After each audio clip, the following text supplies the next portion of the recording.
You're not broke because you're bad with money. You're broke because what looks like normal life today is quietly draining you dry. If you think one big mistake ruined your finances, you're missing the real problem, and that's exactly why this keeps happening.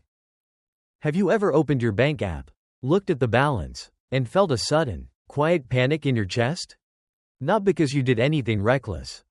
Not because you blew money on something stupid. But because the month was normal. You paid rent.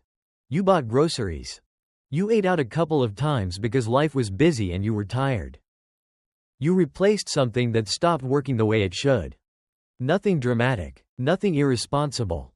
And yet, the money is gone. That moment hits differently than an obvious mistake. Because there's no single purchase you can point to.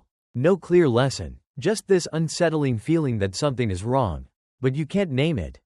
You replay the month in your head, searching for answers. And sooner or later, a heavier question shows up. If this is what a normal month costs now, how am I supposed to ever get ahead?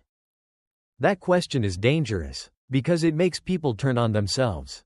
They assume the problem is discipline, or willpower, or some personal flaw. They tell themselves they need to budget harder, cut more, try again next month. But here's the truth most people don't hear until it's too late. The problem isn't that you're bad with money. The problem is that what society calls normal spending no longer makes sense.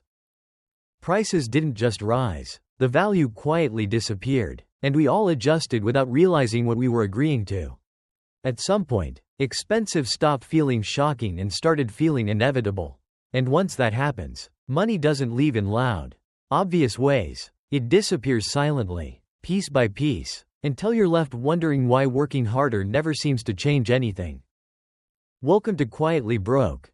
This channel exists for people who did what they were supposed to do, followed the script, and still feel financially stuck. Here, we talk about the uncomfortable realities behind modern money. Without shame, without hype, and without pretending small tricks will fix a broken system. If this already feels uncomfortably familiar, take a second to subscribe to Quietly Broke. It's the best way to support the channel and help keep these conversations going. Before we continue, I want you to think about this and answer honestly in the comments. What do you believe is the real reason your money disappears every month? A. You simply don't earn enough, no matter how careful you are. B. You're paying modern prices for things that no longer deliver real value. Comment A or B below. And as you watch the rest of this video, notice if your answer starts to change. If the idea that normal spending is quietly draining you feels unsettling, that's because it should, because once you start looking closer, you realize the problem isn't isolated to one bad habit. It's woven into everyday life. Let's start with food, because this is where the shift happened first and where almost everyone is bleeding money without noticing. Fast food used to exist for a reason. It was supposed to be the cheap, no frills option. You accepted lower quality because you were paying less and saving time. That trade-off made sense, but that trade-off is gone. Today you're paying $12, $15, sometimes $20 for a fast food meal. You're still eating in your car. You're still holding a paper bag. The food hasn't improved, but the price has exploded. And somehow, we all just accepted it. What makes this dangerous isn't the cost of one meal. It's the normalization of it. Once something feels normal, you stop questioning it. You stop asking whether it's worth it. You stop noticing how often you do it. And suddenly convenience becomes a recurring expense that quietly eats away hundreds, then thousands of dollars a year. Restaurants tell the same story. Going out to eat used to be a regular, manageable part of life. Now a completely average dinner turns into a $100 bill without you even trying. 2 entrees, maybe an appetizer, a couple of drinks, a tip, and it's gone. That money didn't buy you something lasting. It didn't build anything. It was consumed, and then it vanished. Do that once in a while and it's fine. Do it multiple times a week and it becomes one of the biggest financial leaks in your life, disguised as just living.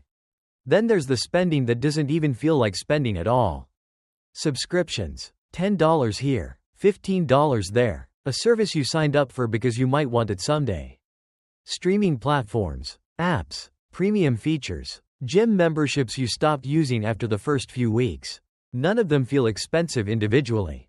Which is exactly why they're so effective at draining you. This money doesn't leave in one noticeable hit. It leaves quietly, automatically. Every single month, you don't feel pain, so you don't react. And before you realize it, you're paying hundreds of dollars a month for things you barely think about.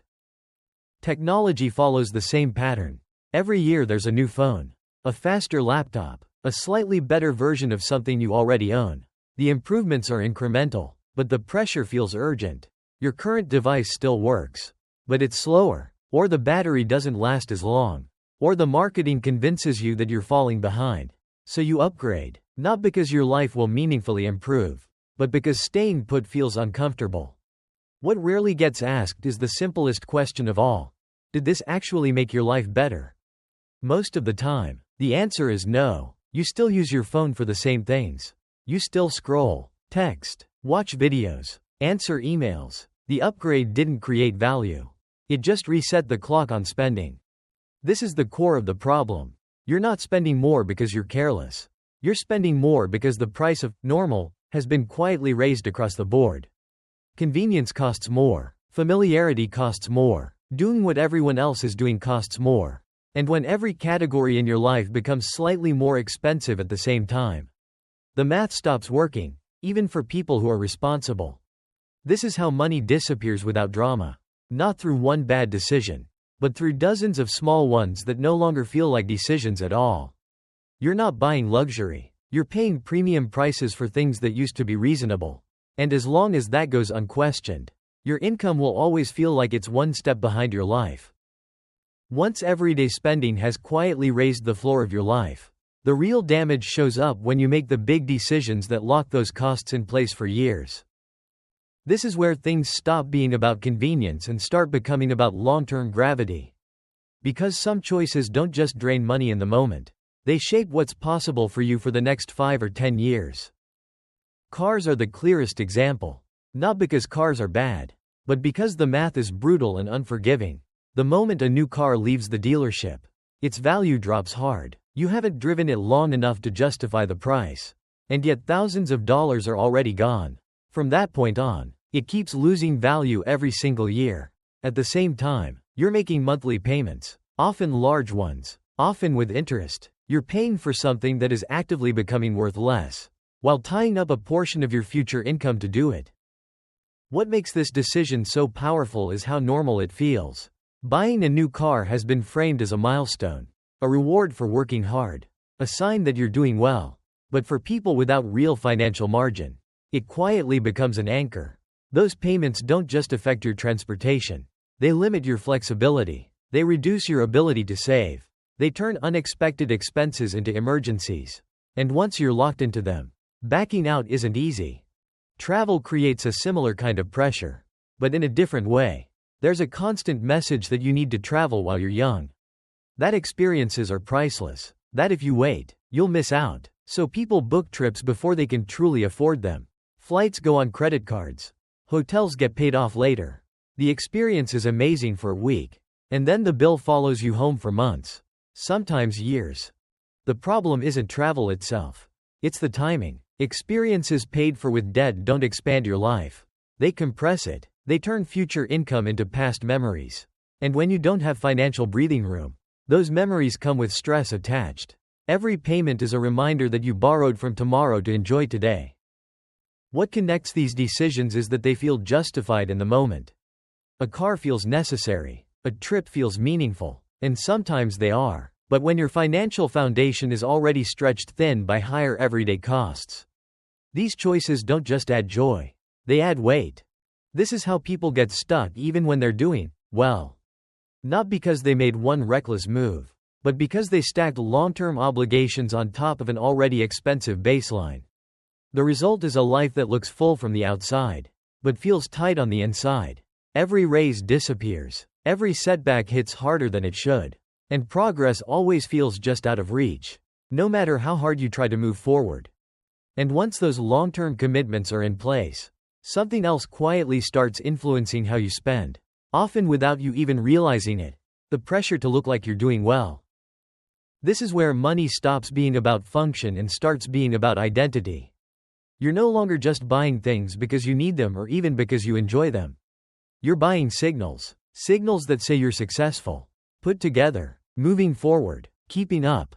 Clothes are one of the most obvious examples. Not because quality doesn't matter, but because so much of what people pay for has nothing to do with quality at all. A logo turns an ordinary item into a statement, and suddenly the price jumps 10 or 20 times. The fabric isn't better. The construction isn't dramatically different. What you're really paying for is recognition. The hope that someone else will notice and quietly upgrade their opinion of you. The same thing happens inside the home. Furniture, decor, appliances. Entire living spaces are curated to look impressive rather than to serve a purpose. There's a growing idea that your home needs to look a certain way to reflect who you are. Clean lines, matching sets, the right brands. And when people can't afford that image outright, they finance it. They take on monthly payments for couches, tables, and decor that will wear out long before the debt does. What makes this especially dangerous is that it feels responsible on the surface. It looks like adulthood. It looks like stability. But underneath, it's often driven by comparison. By scrolling through other people's lives and feeling subtly behind. By the fear that if you don't look a certain way, you're failing in some invisible competition. Here's the uncomfortable truth. Most status spending is rooted in insecurity. Not enjoyment. It's the attempt to feel safe, respected, or validated through objects. And it almost never works for long. The satisfaction fades quickly, which is why the spending keeps repeating. There's always another upgrade, another purchase, another chance to feel caught up. Meanwhile, the real cost shows up quietly. Less savings, more stress, fewer options. You look fine from the outside, but your financial foundation is getting thinner. The irony is that the people who actually have financial security rarely feel the need to prove it. They don't need their money to speak for them. And the longer you chase the appearance of success, the further away real security tends to move. And when you step back and look at all of this together, a quiet pattern starts to emerge. One that explains why so many people feel stuck even though they're doing everything they were told to do. It comes down to a choice most people don't realize they're making. You can spend money to maintain an image, or you can use money to build options. You can use it to look like you're doing well right now, or you can use it to quietly make your future easier. For most people, those two paths pull in opposite directions. This is the part that rarely gets said out loud. You don't need to stop enjoying your life. You don't need to cut everything that brings you happiness. The goal isn't to punish yourself or live in constant restraint. The goal is to stop paying premium prices for things that don't actually improve your life in a meaningful way. Real freedom doesn't come from having the newest version of everything. It comes from margin, from knowing that a surprise expense won't wreck you, from having the ability to say no to things you don't want, and yes to things that actually matter. That kind of freedom is built slowly, dollar by dollar, mostly through the money you don't spend. The hard truth is that prices may never go back down.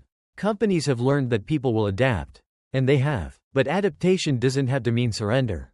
Awareness changes the game. Once you start questioning value instead of following habits, your money stops disappearing automatically. You can either look wealthy or actually be wealthy. For most people, you can't do both at the same time. Every dollar spent trying to impress someone else is a dollar that isn't buying you time, peace of mind, or choice. And the moment you start choosing those things instead, progress stops feeling impossible and starts feeling intentional. When you put everything together, the pattern becomes impossible to ignore. Money doesn't disappear because people are careless. It disappears because modern life is designed to extract just a little more from you at every turn, while convincing you that all of it is normal, reasonable, and deserved. None of the individual choices feel reckless. They feel adult. They feel earned. And that's exactly why they're so effective at keeping people stuck. The real danger isn't overspending. It's unexamined spending. When you stop questioning value, money quietly turns into background noise. It leaves your account without resistance, without pain, without a moment that forces you to pause. Over time, that creates a life that looks fine on the surface but feels fragile underneath. One surprise expense away from stress. One missed paycheck away from panic. The deeper lesson here is this: financial freedom isn't built through dramatic sacrifices, but through quiet awareness. It comes from learning to separate what genuinely improves your life from what simply keeps you socially comfortable. Most of the things we're told we need are really just habits reinforced by marketing, comparison, and fear of being left behind. Applying this doesn't mean cutting joy out of your life. It means choosing it intentionally. Slow down before spending. Ask whether something adds real value or just temporary relief. Keep what works longer than you're told to. Buy less, but better. And most importantly, give yourself permission to opt out of trends that don't serve you. That's how money stops feeling like something that controls you and starts becoming a tool you use. Now I'd love to hear from you.